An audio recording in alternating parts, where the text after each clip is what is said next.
Okay, gang, starting 1911 here. You can see today we are not at the hideout. We're in New Orleans at the National World War II Museum. We're going to see if they'll let us get in and do a little video, take a few pictures, and have a little look and see. Let's see what we can find out.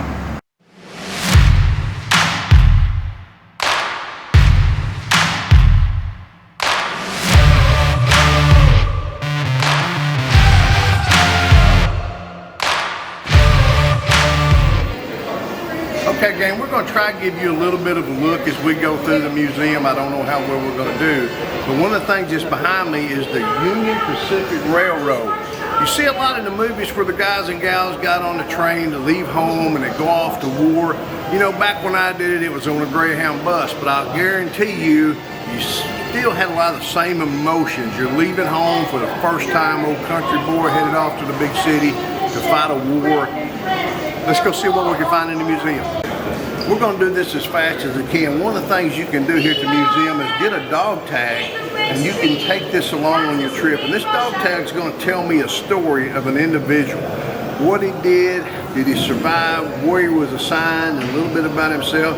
But it can all comes together with this dog tag. So if you come down and visit the museum, be sure and get a dog tag so you can actually be a true part and a participant in the world's greatest campaign. Our Higgins boat hit a sandbar, and we jumped into the water and immediately went in over our heads. We struggled to make it to shore through the relentless gunfire, but all 12 of my men fought hard, and 6 hours later, we safely reached the hills. Okay, we're stopping along the way, and we're going to stop at the Campaign of Courage exhibit. It's about the European and Pacific theaters. You know, I spent nearly about 5 years stationed in Germany, so I'm pretty familiar with a lot of what went on over there at that time, at least in the historical sense. You know, I may have a better connection here than I did the Pacific area because of being Army in Europe, and I was stationed in Europe, but hopefully I'll be able to get some good memories out of this and pay homage where, you know, way to go, guys. I appreciate it. Let's go some more. My kind of stop, guys, you know that this is weapons display here at the World War II Museum. If you'll notice, some of these I've gotten. In fact, some of these I've got, several of these got, and we either have done some videos or we're going to do some videos. Let me point a couple out. At the top, we've got the BAR, the Browning automatic rifle. Right below that, we've got a Springfield 1903. I believe that's an A3 model. You can tell by the rear sight.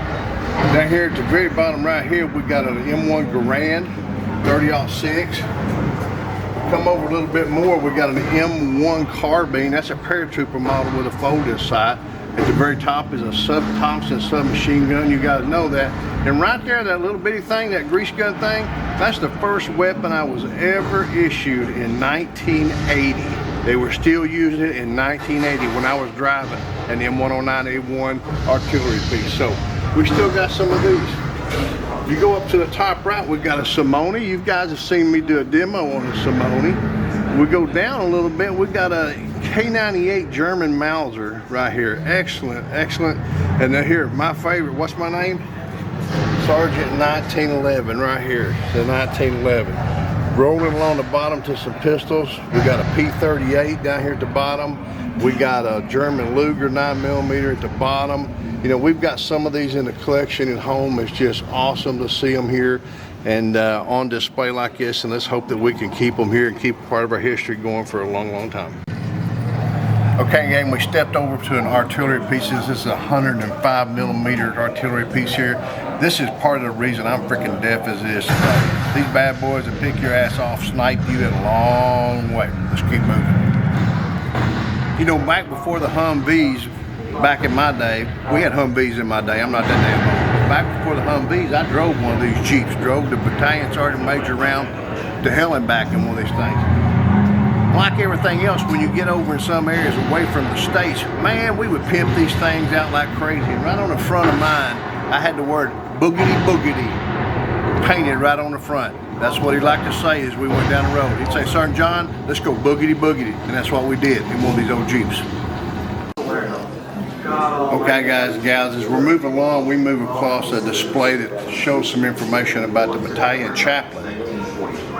You guys and gals who've been there know if you couldn't get things settled any other way, you could always go to the chaplain and plead your case. You had a hardship or something, and the chaplain could help you out.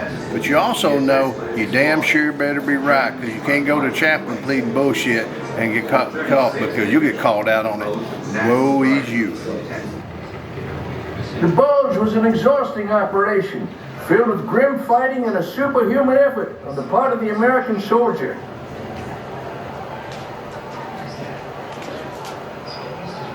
Move. Shoot. You. Report. No compartments. The Battle of the Bulge was the largest engagement in the history of the U.S. Army. Over 600,000 American soldiers, nearly 90,000 casualties.